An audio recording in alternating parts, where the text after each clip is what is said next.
Okay, let's unpack this. Today, we're doing a deep dive into what many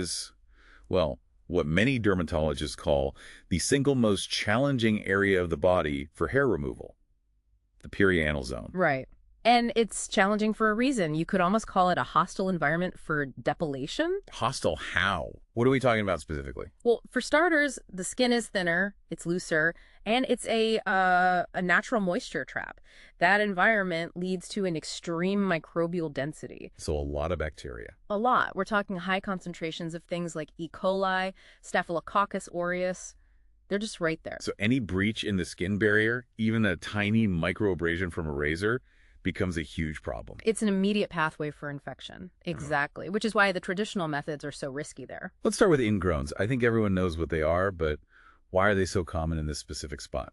It comes down to the hair itself. It's typically coarse and, very curved. So when you cut it close to the skin, that sharpened tip can easily curl back and penetrate the dermis. And that triggers the inflammation. An intense inflammatory reaction, yes.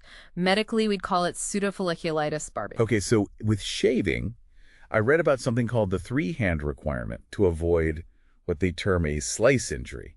That sounds serious. It is. The skin laxity is the real hazard. You have to stretch the skin completely taut to prevent it from bunching up. If it bunches, the blade snags. And that's the slice injury. That's the slice injury. And on that note, it is absolutely critical to use a single blade razor. Not the multi-blade cartridges that everyone buys. Why? It's because of something called the hysteresis effect. Think of it this way. The first blade grabs and lifts the hair shaft slightly. And the ones behind it cut it below the surface of the skin. Precisely. And that's the #1 mechanical cause of ingrowns. The hair has no choice but to grow sideways. So if shaving is that mechanically risky, what about chemical depilatory creams? Seems easier. It seems easier, but the chemical risk is arguably even higher. These creams work by using a really high alkalinity, a pH of like 11 to 12.5, to dissolve the hair. The real danger isn't just skin irritation.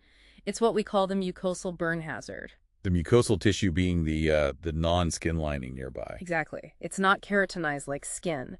If that high pH cream migrates just a millimeter onto that tissue, you're looking at a potential second-degree chemical burn. Wow. That's horrifying. So how do you prevent that? Is there a mitigation? There is, and it's non-negotiable. You have to create a barrier. Apply a thick layer of petroleum jelly directly onto the mucosal areas before you apply the cream. It acts as an impermeable shield. Okay, so if shaving is tricky and creams are hazardous, what's the actual gold standard, the hygienic compromise? For pure safety, it's electric trimming with a guard. No question. Because the blade never actually makes contact with the skin. Right. It eliminates the risk of cuts, it eliminates burns, and it pretty much eliminates ingrowns. But, and this is a crucial detail, you need a dedicated body groomer. Not a beard trimmer. Definitely not a beard trimmer. Their teeth are designed for facial hair and can easily bite or snag the looser skin in that region.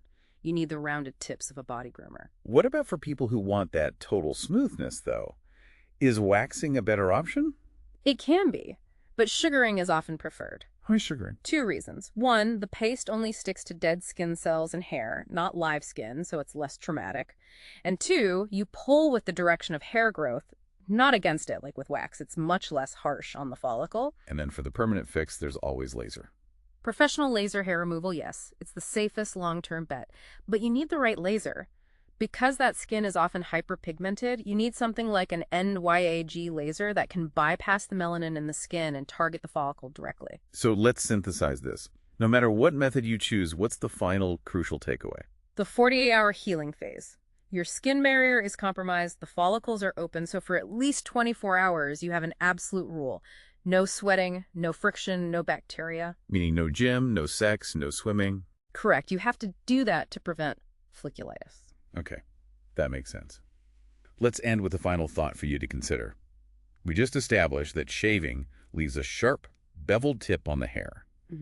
That regrowth causes the intense itching and chafing everyone knows as the stubble paradox. Yeah. If the body's reaction is basically a friction rash, you have to ask, how much of the hygienic benefit you think you're getting is canceled out by the discomfort and the dermatological risk of the procedure itself?